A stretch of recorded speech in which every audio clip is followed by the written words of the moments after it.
नमस्कार, मी स्वाती माझ्या यूट्यूब चॅनलमध्ये तुम्हा सर्वांचं अगदी मनापासून स्वागत करते। आज आपण नाश्त्यासाठी झटपट होणारा चविष्ट असा शिरा अगदी सोप्या पद्धतीने कसा बनवायचा ते पाहणार आहोत। पण त्याआधी जर तुम्ही माझ्या चॅनलवर नवीन असाल तर चॅनलला सबस्क्राइब करा, सोबतच बेल आयकॉनवरही क्लिक करा।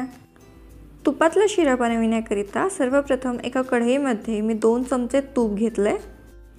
तूप छान असं मेल्ट करून घ्यायचं।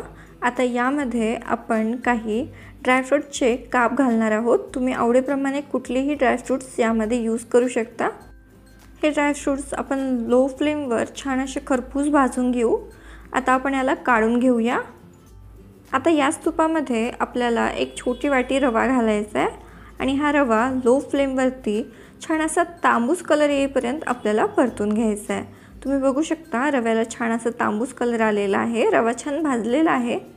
आता ज्या वाटीने रवा घेतला त्याच वाटीने 1 वाटी दूध आणि 1 वाटी पाणी आपल्याला घालायचे।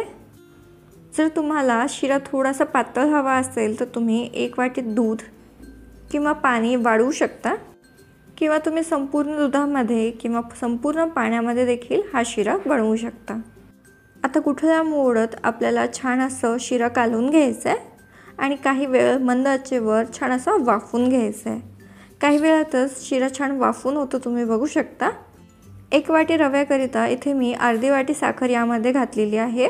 जर तुम्हाला गोड जास्त हवा असेल तर तुम्ही साखरेचं प्रमाण वाढवू शकता। साखर शिऱ्यामध्ये लो फ्लेमवर छान अशी मिक्स करून घेऊया। ही साखर शिऱ्यामध्ये छान मेल्ट झालेली आहे आणि 2 मिनिटे मी हा शिरा छान असा वाफवून घेतलेला होता। आता या स्टेजवरती फ्राय केलेले ड्रायफ्रूट्स आपल्याला यामध्ये घालायचेत। सोबतच 1 चमचाभर पिठी साखर आणि वेलचीची पूड मी यामध्ये घातलेली आहे। ही देखील शिऱ्यामध्ये व्यवस्थित अशी मिक्स करून घेऊया। वेलचीची पूड सर्वात शेवटी घालायची, म्हणजे त्याचा सुगंध शिऱ्यामध्ये छान येतो। शिरा मंद आचेवर झाकण ठेवून एक वाफ काढून घेऊ, म्हणजे वेलचीचा फ्लेवर छान उतरतो। 1 मिनिटामध्ये इथे आपला शिरा बनून तयार होतो, तुम्ही बघू शकता। सकाळच्या नाश्त्यासाठी किंवा जेवताना काहीतरी गोड असं तोंडी लावायला हा शिरा उत्तम असा पर्याय आहे। अगदी सोप्या पद्धतीने तयार होतो। तर तुम्ही हा शिरा नक्की ट्राय करून बघा, कसा झाला कमेंट बॉक्सद्वारे आम्हाला कळवा। आजची रेसिपी तुम्हाला आवडली असेल तर व्हिडिओला लाईक करा, तुमच्या फ्रेंड्स आणि फॅमिलीसोबत शेअर करा। चॅनलवर नवीन असेल तर चॅनलला सबस्क्राइब करा।